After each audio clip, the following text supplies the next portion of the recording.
What's up, guys? What's going on, man? I'm Paul. This is Pauline Theology's daily devotional, and we are going through the book of John, the gospel according to John. And we have started to get into Jesus.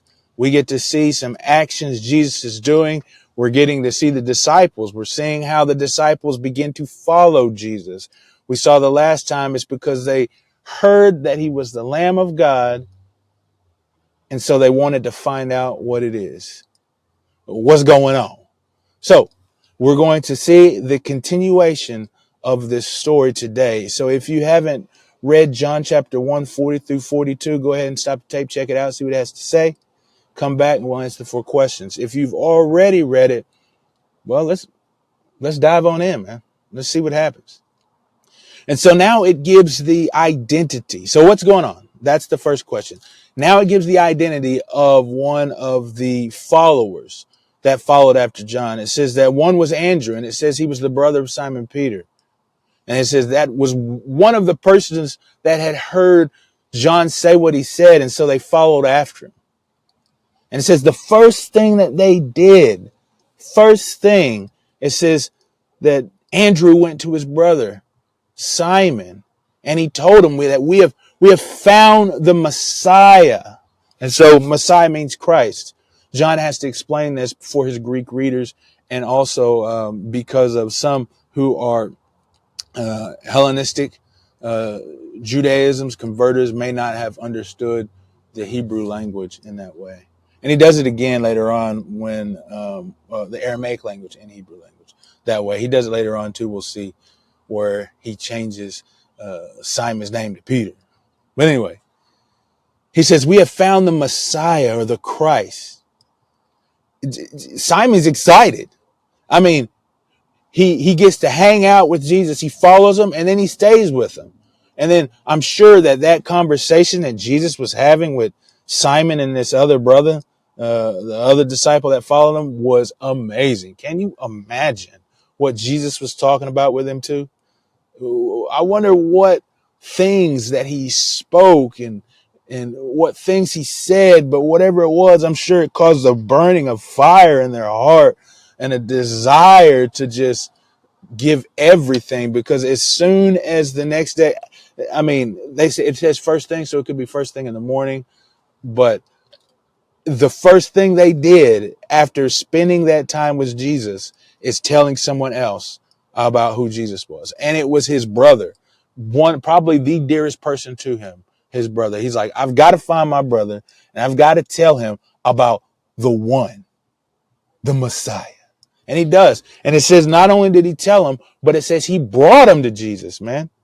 This brother ain't just telling him about Jesus, man. He's wrangling him over to Jesus.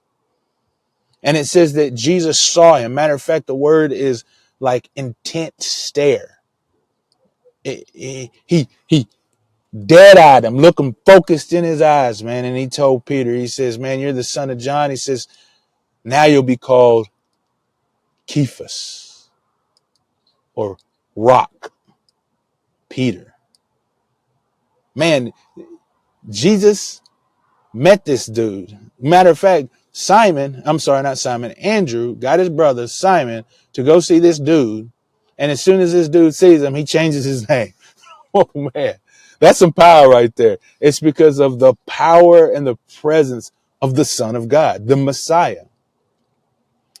So this stuff is quite important. First off, because man, Andrew just witnesses as soon as he spends that time with Jesus. And then second, Jesus changes the name of Simon. And we've seen that if you've gone through with me in Genesis, that name changing is important. We talked earlier about in one of these episodes and in the episodes in Genesis about the importance of names, that names have meaning.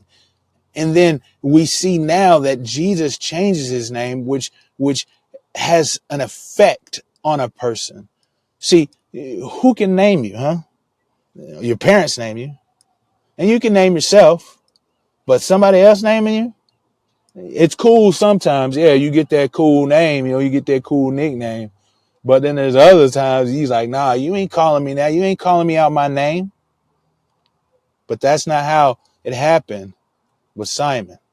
When Jesus changed his name, he accepted it and understood. He knew. So what's this say about God? Well, God speaks into our lives to make us who he wants us to be. See, this name Peter, we see in the other gospels that it means rock, and it could be a picture of his character, that he's strong, hard-headed, strong, but also a foundation for others. You see, Jesus says that he would be, or he, as well as his testimony, because his confession, I believe in Matthew, where he says that Jesus is the Son of God, the Christ, the anointed one, was the foundation in which the church was going to be built. And he says that is why he's called him Peter. That's why he's named him Rock. John doesn't discuss all that, but we see that in the other gospels saying so. And so this rock, this strength, this foundation for the church and testimony, that ain't him right now. He just met him. But God speaks into Peter's life in such a way that he makes him who he's called to be. God speaks into our lives to make us who he's called us to be. What does it say about man? Man, I think it says that we should take wonder in who God is, man. Just sitting with Jesus that night. I don't know how long it was, when they go to bed or what time, 10 o'clock, that's like 6 p.m., I think. I don't know when it turns dark. I didn't do enough studying to figure all that out, but I know that they spent some time together. And whatever time they spent together where they remained at Jesus' home, they fell in love. And because of the experience they had with him, they had to go testify as soon as they saw him. And so we should be in wonder and awe of God as we have these experiences with him, these encounters with him. I mean, he has done so great a thing for us, not only in salvation, but in our living, in our life in his name. We're about to see all of that through these scriptures as we discover more of who Jesus is. So as we're reading, man, as we study about who Jesus is, what he's done, what he's doing still today, man, let us fall in love with him. Let us build wonder. Also, family and friends are important.